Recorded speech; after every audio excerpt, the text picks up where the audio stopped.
Okay, so this is to give you an idea on color correction. So right now it doesn't have any effects, so you simply and go to first shot, throw this here and make it 5, and then you say contrast, throw this here and this one, make it 5, make this 3.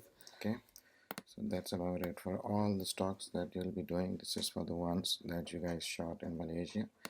So now you have a little bit of difference, between.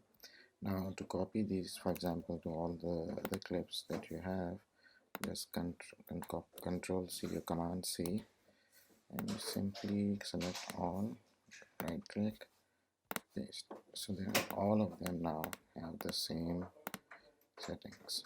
Okay,